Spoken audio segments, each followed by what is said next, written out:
দিগন্ত বিস্তৃত ফসলের ক্ষেত, মাঠে মাঠে নানা ধরনের শস্যের আবাদ, সাথে কৃষকদের হাড় ভাঙা খাটুনি। তারপরেই ঘরে ওঠে ফসল। কিন্তু যে মাঠে চাষাবাদ করছেন কুমিল্লার কৃষকরা, সম্প্রতি সেখানকার মাটিতে মিলেছে মাত্রাতিরিক্ত অ্যাসিডিটি। এতে বাড়ছে উৎপাদন খরচ, কমেছে আবাদ, যার প্রভাব পড়েছে চাষাবাদে। চাষিদের মাঝে ছড়িয়ে পড়েছে আতঙ্ক। মাটির পিএইচ খারাপ হয়ে যাওয়ার কারণে ফসলগুলো নষ্ট হয়ে গেছে।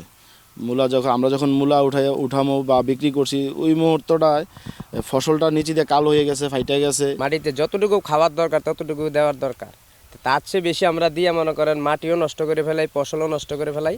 তো এইটা নিয়ে মনে করেন আমরা একটু বিভ্রান্ত আছি। উত্তম ফসল তৈরি করার জন্য জৈব সারটা বেশি ব্যবহার করতে হবে, রাসায়নিকটা কম ব্যবহার করতে হবে।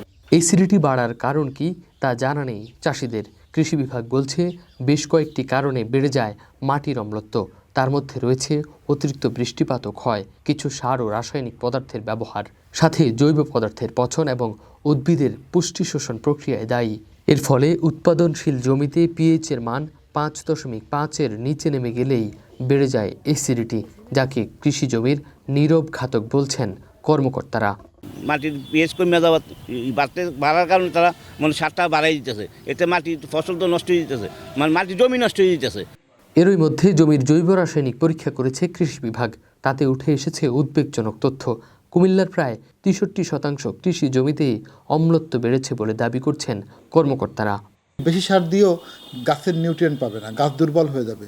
গাছ যখন দুর্বল হয়ে যাবে, জানা অজানা রোগ, বিভিন্ন রকম পোকামাকড়ের আক্রমণ বেড়ে যাবে, যার কারণে ফলন কমে যাবে এবং একটা সময় পর দেখা যাবে যে কোনো সার দিলেও কাজ হচ্ছে না। তাতে কি হবে?